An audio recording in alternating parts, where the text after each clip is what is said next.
हो जाती है। सुधाकर चला गया है सामान के लिए लकड़ी लेने के लिए, चलो आग जला दूं कहीं ऐसा ना हो से सर्दी लग जाए। इधर सामा नन्हे सी बालक को लेकर के बैठी हुई है, बड़ा बेटा पास में बैठा हुआ है और इधर सुधाकर जो है जंगल में पहुंचा, घास फूस लकड़ी बटोरने लगा है। जैसे ही बेटा ने आगे हाथ बढ़ाया, मन में विचार करने लगा ये लकड़ियां तो बहुत गीली है, ऐसा करें थोड़ा घास फूस ले लें जिससे आग जल्दी लग जाए। जैसे ही आगे हाथ बढ़ाया, जैसे घास फूस के लिए आगे बढ़ा तो माताओं बहनों बेटा सुधाकर के हाथ में एक सर्प ने फुसकार मार दी।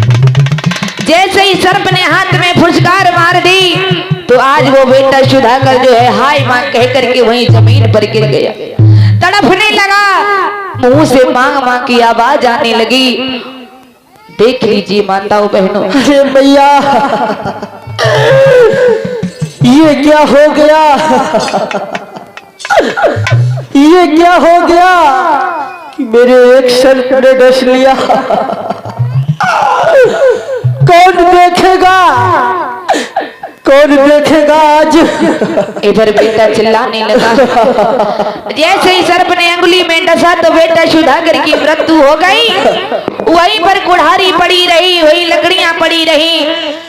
इधर प्यारे बंधु मैया सुधाकर, इधर मैया सामा जो है दोनों बच्चों को लेकर के बैठी हुई है। मन में विचार करने लगी कि काफी समय हो गया, हमारे पति जो है लकड़ियां लेने के लिए गए हैं, अभी तक वापस नहीं आए हैं। अरे उनको ये नहीं मालूम कि हमारी गोद में दो नन्हे नन्हे बालक हैं, उन्हें जरा भी ख्याल नहीं है मेरा।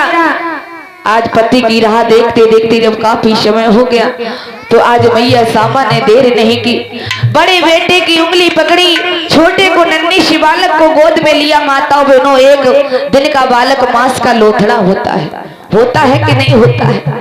एक दिन का बालक वो मांस का लोथड़ा मैया सीने से लगा लेती है, बड़े बेटी की उंगली पकड़ के आगे अपने पति को ढूंढने के लिए चल देती है। आगे आगे जा रही है, भैया नीचे मत जाओ, इधर ऊपर जा रही है।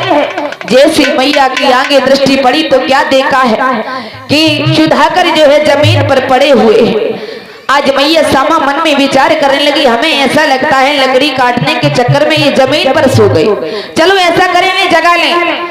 जैसे मैया ने अपने पति को जगाना चाहा, जैसे ही मुंह हिला करके देखा माताओं बहनों तो क्या देखा, सुधाकर के मुंह से झाग निकल रही थी, झाग बह रही थी। जैसे ही अपने पति की दशा देखी के लिए सुधाकर, सुधाकर आंखें खोलो, सुधाकर क्या हो गया, बोली सुधाकर। जब माताओं बहनों सुधाकर जिंदा हो तब तो बोले। आज श्यामा को वन में कोई धीरज बधाने वाला नहीं है, आज अपने पति का सर अपने गोद में रख लेती है। देख लीजिए माताओं बहनों, जिस सुधाकर के लिए अपने माता पिता को छोड़ करके आई और वही सुधाकर आज मैया को छोड़ करके चला गया। आज रो करके नन्हा सा बालक बेचारा रो रहा है। बड़ा बेटा 5 साल का है, कहने लगा मैया क्यों रो रही हो, क्या बात है। आज अपने पति की लहज पर मुंह रख के फपक फपक के रोने लगी कि पिया मेरे बोल सुनाए दे। भैया तो मत बोलो कि सजना मेरे बोल सुनाई दे, और कहाँ पे तो डसी गया कालो कान पिया।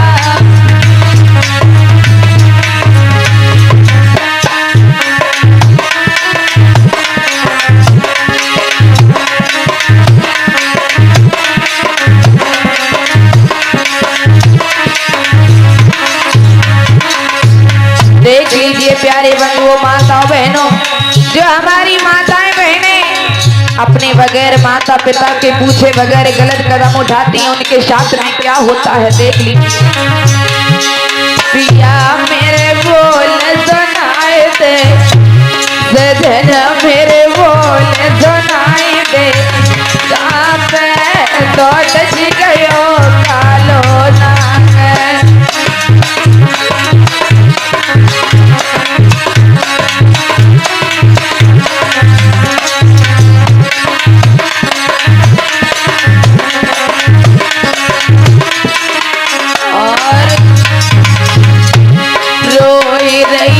पागल में मैया रोए रही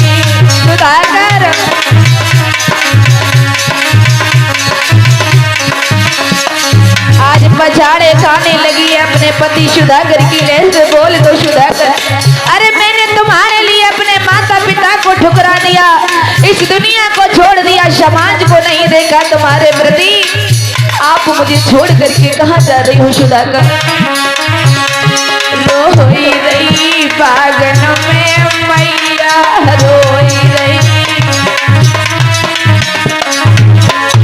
रमाई जैसे बछड़ा बिन गैया, रमाई जैसे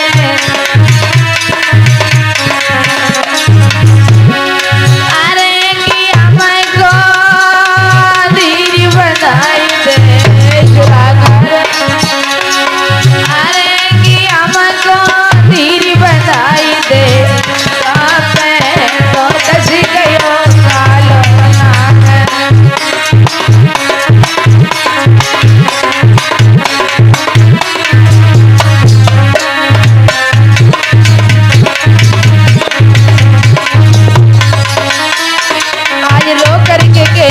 श्यामा सुधाकर, अरे तुम्हारे तो छोटे छोटे नन्हे नन्हे बालक है सुधाकर, ये बगैर पिता के हो गए, मैं इनको लेके कहाँ जाऊंगी सुधाकर? मेरा तुम्हारे अलावा कोई नहीं है, बोल दो। लला मेरे होए गए बिने बबोला के, लला मेरे, लला मेरे होए गए बिने बबोला के, कुमार मेरे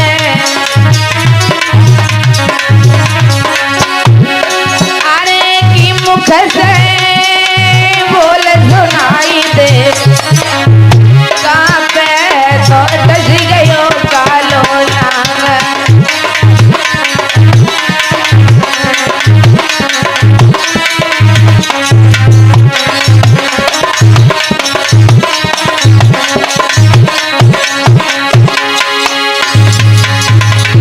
प्यारी बंधु, आज मैया श्यामा जो है पति की लेस पर पछाड़ी खाने लगी। सुधाकर बोले तो, अरे मैंने तुम्हारे प्रति अपने माँ बाप को ठुकरा दिया, सबको छोड़ दिया, सारे सुख त्याग दिए, आप भी अपनी पत्नी श्यामा को छोड़ करके जा रही हो सुधाकर, मैं कैसे जितना रहूंगी?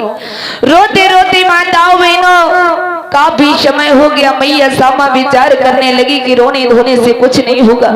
उसी समय श्यामा ने क्या किया है, जो सुधाकर ने श्यामा के लिए लकड़ियां काट के रखी थी, वही लकड़ियां आज मैया एकत्र करती है और अपने पति के अंतिम संस्कार की तैयारी करने लगी। चलो मुझे अपने पति का अंतिम संस्कार करना चाहिए। उसी समय श्यामा ने देर नहीं की, वही लकड़ी एकत्र की हुई राकेश और अपने पति का अंतिम संस्कार उसी जंगल में, उसी वन में कर देती है। देख लीजिए माताओं बहन, उसी समय श्यामा ने क्या किया, अपने नन्हे शिवालक को जो मांस का लोथड़ा है उसे गोद में ले लेती है, छोटा बच्चा दे दो, और बड़े बेटे की उंगली पकड़ती है, श्रावस्ती नगर के लिए आगे जा रही है कि अब हमारे माता पिता के अलावा मेरा कोई नहीं है, मुझे अपने माता पिता के यहाँ जाना चाहिए। आगे के लिए चली जा रही है माताओं बहनों। तभी हुआ क्या, बीच में श्रावस्ती नगर के बीच में एक नदी पड़ती थी। जब ये लड़की घर से भागी थी तो वो नदी में सूखा पड़ी हुई थी, वो नदी जो थी बिल्कुल खाली थी। लेकिन जब ये श्रावस्ती वापस जा रही है तो नदी में बाढ़ आ गई, नदी में अधिक पानी आ जाता है। श्यामा मन में विचार करने लगी, अब क्या करें, हमारे साथ में दो छोटे छोटे नन्हे नन्हे बालक, इस नदी को कैसे पार करूं? उसी समय मैया श्यामा बड़े बेटे से कहने लगी, हे बेटा ऐसा करो तुम यहीं खड़े रहो, मैं तुम्हारे छोटे भाई को उस पार छोड़ करके आती हूँ। बेचारा नन्हा सा बालक नहीं समझ पाया कि मेरी मैया क्या कह रही है। इधर नदी जो है माताओं बहनों बहुत भर आती है, बड़ी बाढ़ आ जाती है नदी में। इधर मैया जो है आज आगे के लिए बढ़ने लगी है।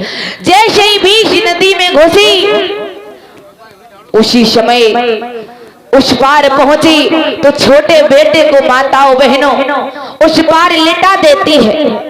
जब लिटा देती है उधर से वापस आई, जैसी बीच नदी में पहुंची तो मैया ने क्या देखा है कि बाज जो है माताओं बहनों, बाज जो है उस बच्चे का मांस का लोथड़ा समझ करके वो बाज जो है उस बच्चे के आसपास मंडराने लगा है।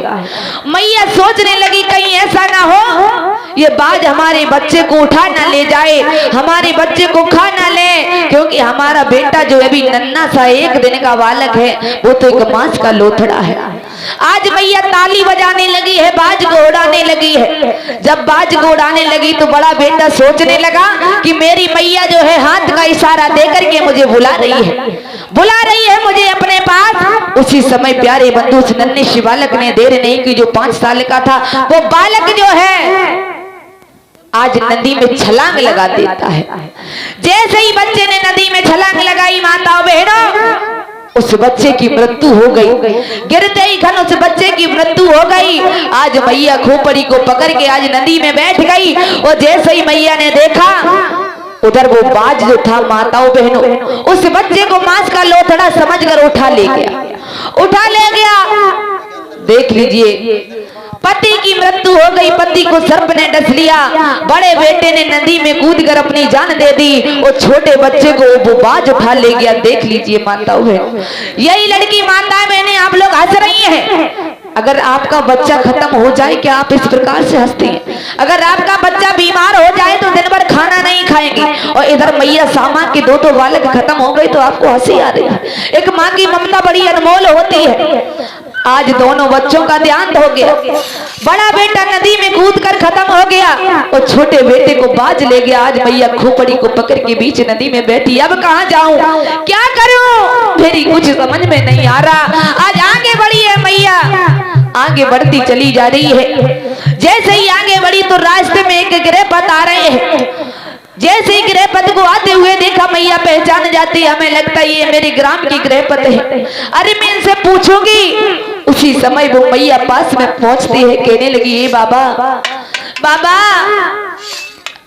उसी समय गृहपत कहने, अरे तुम तो सेठ सुलोचन की बेटी सामा हो ना, अरे तुम क्यों रो रही हो? तुम तो पहले ही अपने माता पिता को छोड़ करके चलेंगी, तुम्हें तो खुशी होना चाहिए, मन चाह वर्ष से शादी कर ली, अब ये आंसू क्यों है? उसी समय हाथ जोड़ कर कहने लगी, बाबा मेरा सब कुछ उजड़ गया, मैंने मनपसंद साथी से शादी की, हमारे पति को सर्प ने डस लिया, 2 बच्चों का जन्म हुआ, एक बच्चे को बाज उठा करके ले गया, एक बच्चे ने नदी में कूद कर जान दे दी, हमारा सब कुछ उजड़ गया, बना बनाया बाग उजड़ गया, मेरे पास कुछ भी नहीं बचा। अब मैं अपने माता पिता से मिलने आई हूँ, मुझे मेरे माता पिता तक पहुँचा दो। उसी समय गृहपति कहने लगे, अरे बेटी श्यामा, अरे जिस दिन तू घर से भाग कर गई थी, तेरे माता पिता तेरी चिंता में खाना पीना नहीं खाते थे।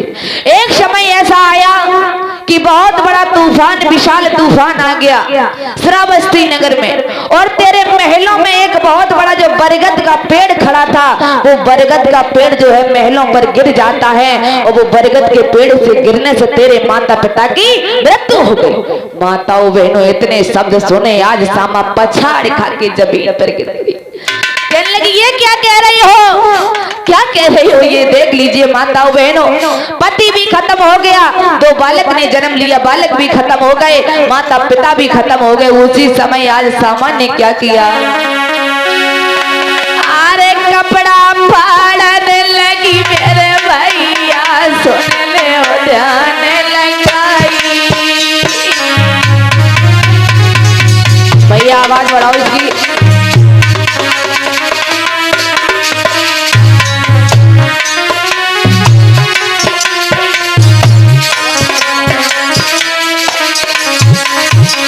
देख लीजिए माताओं बहनों, आज माता पिता की मरने की खबर सुनी पागल हो गई, पति के वियोग में, पुत्र के वियोग में, माता पिता के वियोग में। ये क्या हुआ, ये क्या हुआ? अब हमारा कोई सहारा नहीं बचा, मैं किसके पास जाऊं? अरे कपड़े फाड़ने लगी, पागल सी हो गई सामा भाई।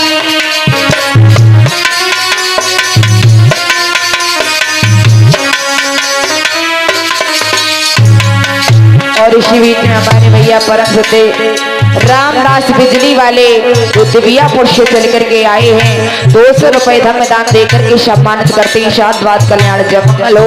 एक बार जोरदार ताने से सम्मान करेंगे। अरे पागल सी वो कोई गई घूमे गलन गलन में भाई।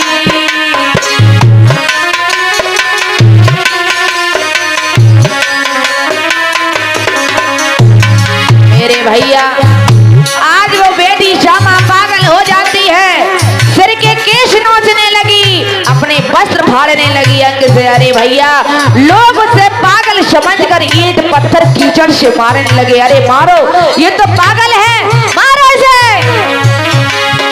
अरे कपड़ा फाड़ने लगी भैया, पागल सी हो गई भाई।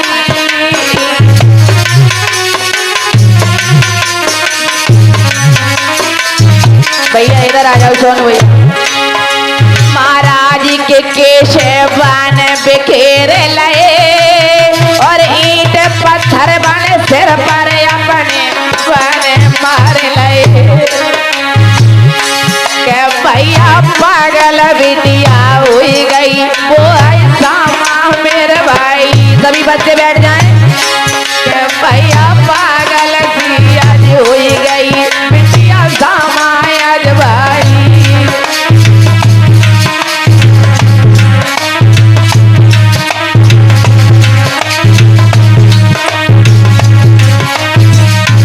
भैया आज बेटी श्यामा पागल हो गई, केस नोचने लगी, कपड़े फाड़ने लगी। लोग उसे पागल समझ के बुरी तरीके से कीचड़ पत्थर ईंट से मारने लगे। अरे इसे मारो, ये तो पागल है।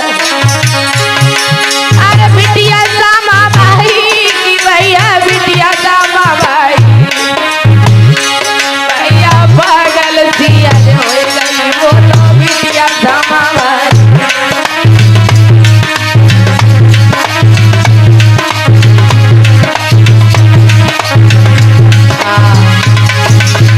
याद रखना प्यारे बंधुओं, आज वो श्यामा जो है बेटी पागल हो जाती है, अपने अंग के वस्त्र फाड़ लेती है, सर के केश नोच लेती है, बार बिखेर लेती है। बच्चे देख देख कर डरने लगे हैं कि अरे ये तो पागल है।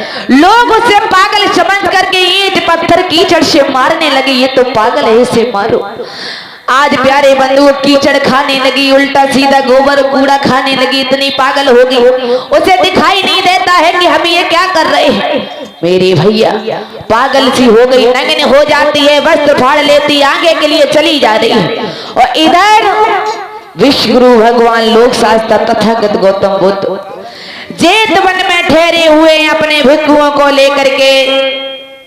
इधर प्यारे बंधु भिक्षु समेत भगवान बुद्ध जेत वन में ठहरे हैं। इधर ये लड़की जेत वन की तरफ जा रही है। उसी समय सारे लोग चर्चाएं करने लगे, अरे उधर तो भगवान बुद्ध ठहरे हुए हैं और ये लड़की तो नग्न है। अरे ये तो भगवान बुद्ध के पास जा रही है, अरे इसे भगाओ, ये तो नग्न है। इधर भगवान बुद्ध के पास में जो भक्त जी बैठे थे, जो शिष्य बैठे थे, वो कहने लगे, अरे भैया ये तो नग्न है, भगवान बुद्ध की तरफ आ रही है। उसी समय लोक शास्त्र भगवान बुद्ध कहने लगे, अरे आने दो बेटा, आने दो, वो मेरी बेटी है, वो मेरी शरण में आ रही है, आने दो, आने दो बेटा उसे। अरे बेटे, वो मेरी शरण में आना चाहती है, उसे आने दो, मारो मत, मारो मत बेटा।